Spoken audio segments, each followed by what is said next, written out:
First story. Whispers beyond Montmartre. It was supposed to be just another trip. I had always dreamed of seeing Paris, walking along the Seine, breathing in the old stones and romance. But I never expected that the City of Light would turn into the darkest nightmare of my life. My name is Michael Carter, an American from Ohio. I arrived in Paris in late October, right when the air turned cold and the tourists thinned out. I rented a small apartment in Montmartre, an old building that creaked with every step but had charm, or so I thought. The landlord, Madame Dubois, was an elderly woman with clouded eyes who warned me not to stay out too late. She said, "Night is different here, monsieur, especially near Rue de Martyr." I laughed it off. After all, I had grown up in rough neighborhoods. But her words stayed with me. The first few nights were peaceful. I visited the Eiffel Tower, the Louvre, even walked through Père Lachaise cemetery. But on the fourth night, I took a wrong turn on my way back. That was the beginning. It was past midnight when I found myself on an unfamiliar street. The lamps were dim, and every shadow seemed to stretch toward me. That is when I heard it. Soft whispers, in French and English, overlapping like 100 voices speaking at once. I turned around, but the street was empty. I hurried back to my apartment, heart pounding. But sleep didn't come easy. In the silence, I heard faint knocking against my window. I lived on the 4th floor. The next day, I told Madame Dubois about it. Her face turned pale.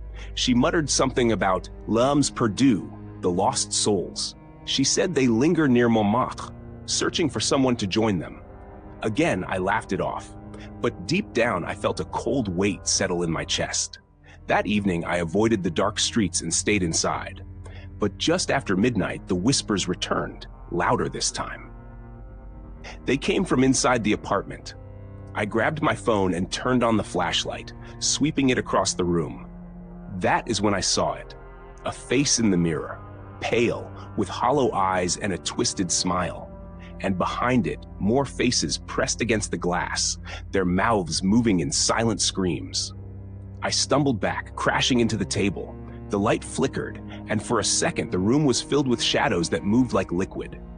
I bolted out of the apartment, not caring that I was barefoot and in pajamas. I ran through the narrow streets until I collapsed in front of a small chapel near Place du Tertre. An old priest found me there at dawn. His name was Father Etienne, and when I told him what I saw, he didn't call me crazy. Instead, he asked if I had stayed near Rue de Martyr. When I nodded, his face darkened. "That street was cursed during the Revolution," he said. "Hundreds were executed there. Their spirits never left." I begged him for help. He agreed to perform a cleansing ritual in my apartment. That night, we returned together. He lit candles, murmured prayers in Latin, and sprinkled holy water. For a moment, the air grew still. I thought it was over. But then the whispers rose again, deafening this time. The candles blew out, and the temperature dropped so fast that my breath turned to mist.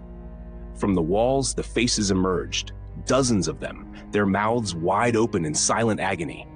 Father Etienne shouted for me to leave. I ran, tears streaming down my face as he stayed behind, chanting louder. I never saw him again. The next morning, the apartment was empty, no sign of the priest. Madame Dubois refused to speak to me. I packed my things and checked into a hotel across the city. But even there, I wasn't safe. The whispers followed me. In the mirror of the hotel bathroom, I caught a glimpse, my own reflection, but with that same twisted smile and hollow eyes. Now, back in America, I can still hear them. In the silence of the night, the whispers come. They call me by name, and every time I look into a mirror, I see them. Closer now, as if waiting for the moment to pull me back to Paris. I know it's only a matter of time. You see, no one escapes Montmartre once they've been marked. And I was marked the moment I heard those whispers beyond Rue de Martyrs. I can feel them tonight. Closer, closer. And the mirror, it's starting to crack. Second story, the whispers beneath Montmartre. I remember the first time I laid eyes on Paris. The city, with all its history and beauty, seemed to beckon me as if it were a living, breathing entity. I had just graduated from university in New York, and for reasons I still can't fully explain, I decided to pack my bags and travel to Europe. Paris was always my dream destination, but the events I encountered during my time there, well, they were far darker than I could ever imagine. I arrived in the heart of Montmartre, one of the oldest and most vibrant districts of Paris. The cobblestone streets, the narrow alleys, the quaint cafes with their tiny chairs and tables, everything seemed picturesque. Yet, there was something in the air that day, an unexplainable heaviness, a sense that something was waiting. As I made my way through the streets, I couldn't shake the feeling that someone, or something, was watching me. My name is Claire Hudson, and I was staying in a small apartment on Rue des Abbesses, just a short walk from the Sacré-Cœur. I had rented the place from a local named Marc Lefebvre, a man with an unsettling smile. His dark eyes never quite seemed to meet mine, and his voice had a strange, echoing quality to it, almost like he was speaking from a great distance, even when he stood right in front of me. It wasn't long before I began to experience the strange occurrences. At first, it was just the sound of footsteps behind me when no one was there, the creak of old wooden floors when I was alone in my apartment. But then, one evening, after a particularly exhausting day of sightseeing, I was drawn to an old bookshop near Place du Tertre. The shopkeeper, a frail old man with an ancient cane, greeted me with a knowing look as I entered. "You are here for more than just books, aren't you, mademoiselle?" he asked, his voice raspy and low. I was about to reply when a sudden gust of wind blew through the open door, and the bell above it chimed loudly. I stepped inside and browsed the shelves, but my attention kept being drawn to a peculiar book, a leather-bound journal that looked centuries old. Without thinking, I picked it up and began flipping through its pages. They were filled with strange symbols, sketches of twisted faces, and cryptic writings in French. The moment my fingers touched the pages, the room seemed to grow darker. The temperature dropped, and the old man's voice suddenly echoed in my mind. "You've awakened it now," he whispered, though his lips never moved. "It's been waiting for someone like you." I felt a chill creep down my spine, and the air grew thick with tension. I turned to leave, but as I stepped out of the shop, I saw something I could never explain. A shadow, tall and dark, seemed to follow me through the alley. It moved with an unnatural speed, like a predator closing in on its prey. The next few days were a blur. Strange noises filled my apartment at night. At times, I would wake up to find my furniture rearranged, my belongings in places I never remembered leaving them. Mark, the landlord, was no help. He simply shrugged and muttered about the history of the building, about how the place had once been home to artists, musicians, and something else, something darker. One night, unable to sleep, I ventured out into the narrow streets of Montmartre, hoping the fresh air would calm my nerves. As I wandered deeper into the district, I noticed the shadows growing longer, the streets quieter. That's when I saw it, a figure standing at the end of the alley, its back to me. I froze. I knew deep down that I should turn and run, but I couldn't. The figure turned slowly, its face hidden in the folds of a dark cloak. A voice, not in my ears but in my mind, whispered my name, Claire. The voice was cold, hollow, and yet oddly familiar. "Do you remember me?" it asked. I felt my breath catch in my throat. I couldn't place it, but I did know that voice. I took a step back, but the figure took one forward, its movements swift and unnatural. It wasn't human. "Why are you following me?" I demanded, my voice trembling. The figure stepped into the light, and I gasped. It was Mark, but his face was no longer the same. His eyes were hollow, dark pits, and his skin had a pale, almost decayed look to it. He smiled, but it wasn't the smile I had remembered. It was twisted, cruel, and somehow wrong. "You should never have come here, Claire," he said, his voice barely more than a whisper now. "Paris has a way of claiming those who belong to it."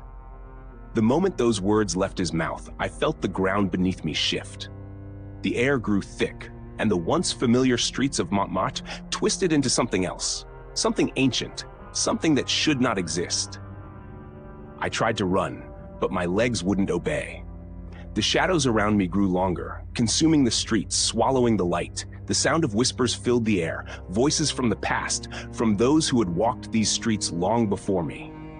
They were calling to me, beckoning me to join them. "Please," I whispered. "I don't belong here." But it was too late. The shadows engulfed me, and I was pulled into the darkened depths of Montmartre, into a place where time no longer existed. I was no longer Claire Hudson, the tourist from America. I was just another lost soul, another whisper in the dark, waiting to be forgotten. The last thing I heard before everything went silent was Mark's voice, echoing in my mind. "You were always meant to stay." Third story, the shadows of Montmartre. I had always wanted to visit Paris, the city of lights, romance, and endless charm. But nothing in all my years of dream building could have prepared me for what happened there. It all started with a simple decision, taking a walk through the cobblestone streets of Montmartre one chilly evening in November. It was my first night in the city, and the quiet beauty of the streets under the glow of dim street lamps felt like something out of a painting. The autumn wind bit at my face as I wandered aimlessly through the narrow alleyways. I passed by small cafes and vintage boutiques, the air thick with the scent of fresh croissants and roasting chestnuts. The whole neighborhood was alive with the hum of people and life. But something about it felt wrong, unsettling, like the city was holding its breath. I had booked a room in a small, quaint hotel near the famous Sacré-Cœur Basilica.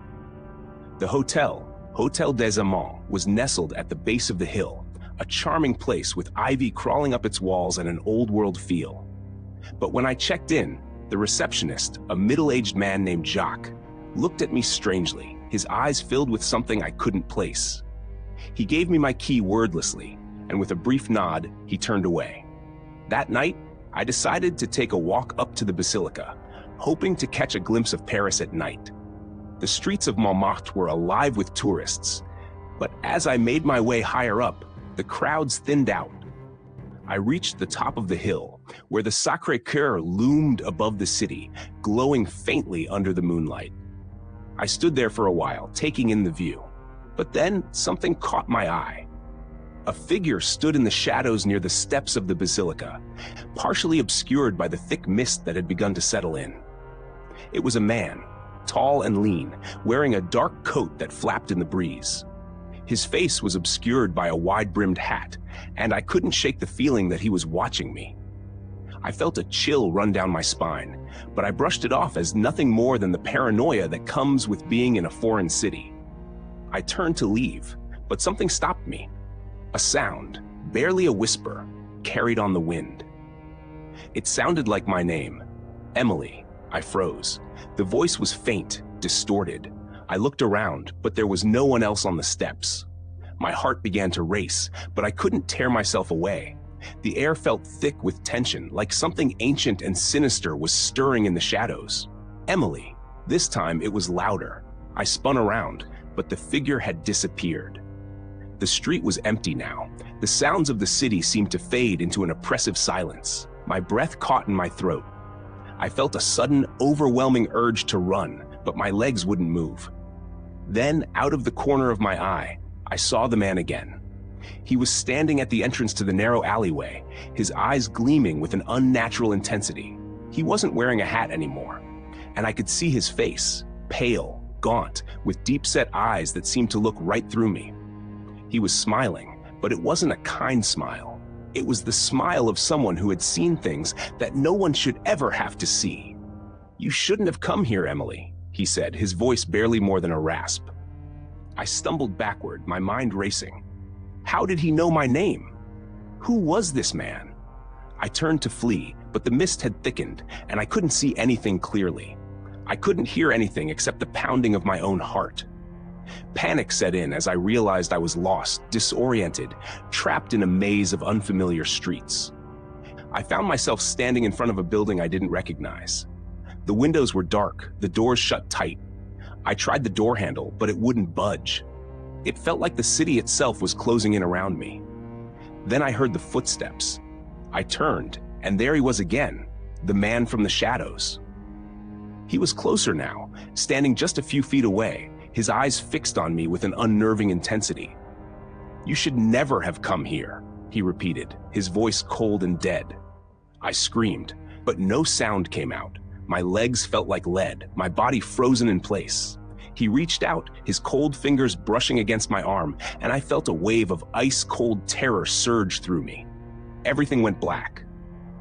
When I awoke, I was back in my hotel room. I lay in bed, drenched in sweat, my heart still pounding in my chest. Had it all been a dream? I didn't know, but the air in the room felt different, heavy, oppressive. The curtains were drawn, but I could see the faint outline of something, or someone, outside my window. I crept to the window and pulled back the curtain.